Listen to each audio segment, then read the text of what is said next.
Continuing this fascinating discussion with Juliet Huck, founder of the Huck Group, specializing in visually persuasive storytelling. Now, you've recently opened a new division focusing on politics and also fundraising. Correct. Why? It's a straight correlation between jurors and voters, and or someone who has to give money to a foundation. We look for a person who has to go out, present information to someone who needs a decision back. And that is a verdict, that could be a vote, that could be a dollar. And so we picked those two areas right now to kind of expand with the economy, looking for other areas that this applies. So the same principles that you've honed in the courtroom, you're now going to apply to political campaigns? Absolutely. And also to, I guess, nonprofits who are fundraising. Absolutely, because right now, especially with the economy and where it is, people need to be persuaded why it's a good idea to give money. And there's a lot more people that aren't giving, and foundations are hurting. And so the persuasive message has to be even stronger right now. And storytelling is one of the important elements of your not slogan, but our trademark. Trademark.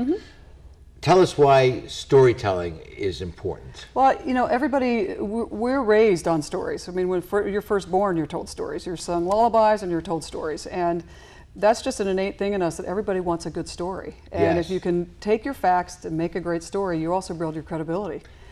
And like the movie Star Wars is a great story. It's a story. It's a great story. And it's an extremely visual story. Yes.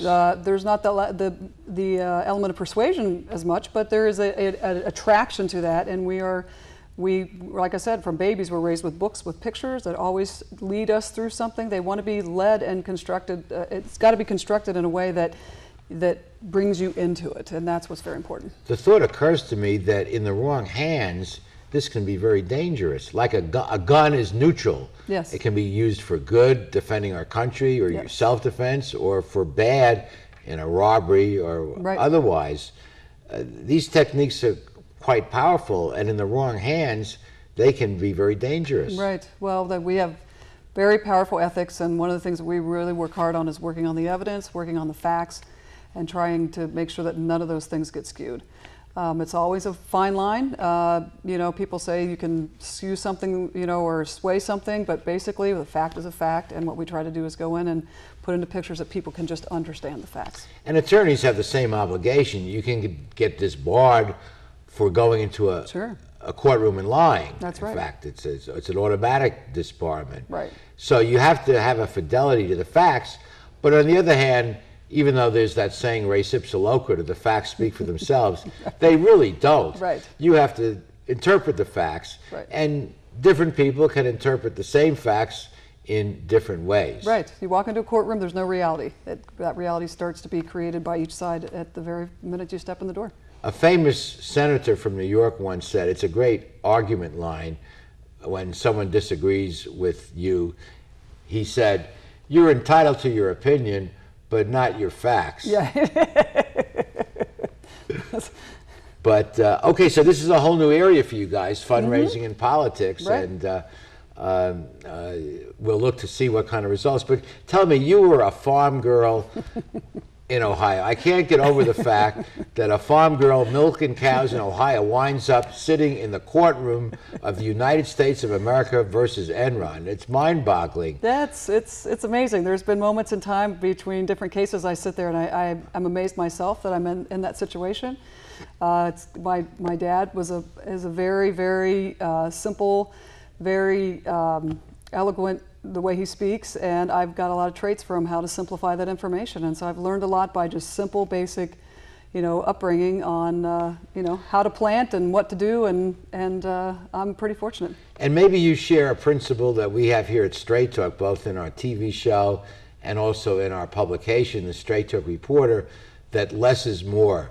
Cut away unnecessary stuff, focus on the pure message. That's correct. And simplifying is a very tough process, especially when we have the internet and so much of the news stations today. I mean, there's a lot to have to really sift through in order to get to a very specific point. And especially you get into trial, I mean, you talk about the healthcare issue right now, no one understands because it's so massive. It's not been simplified. Someone needs your help in this healthcare debate to tell a story and to make it simple. Because I was watching some of the discussion on CNN, and they're very bright senators, and they have different points of view, but no one has their arms around this A cohesive story. What is a cohesive the story? That's correct. And maybe the president really has that obligation. Right.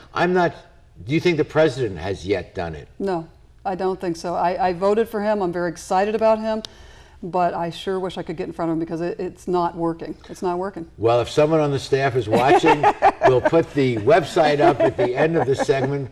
Call Juliet. You seem to enjoy very much what you do, even though it's, I'm sure, a very high attorneys at trial is the highest pressure litigation, and you're in there with them, so you feel a lot of pressure. Well, there's a lot of pressure that comes down, but I just go to my attorneys and say, I'm a juror. If it doesn't make sense to me, it's not going to make sense to them. So I used to feel, I was told when I was younger not to go to college. I was told that I wasn't going to be a good student because I had a different way of learning. I was a visual learner.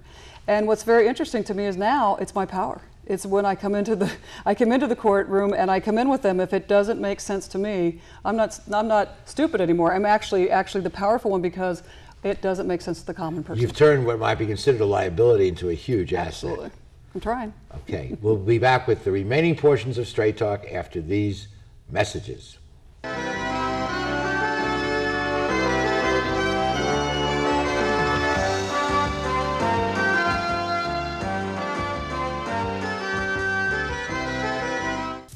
Welcome to McKenna's on the Bay, where fine dining is complemented with a breathtaking view.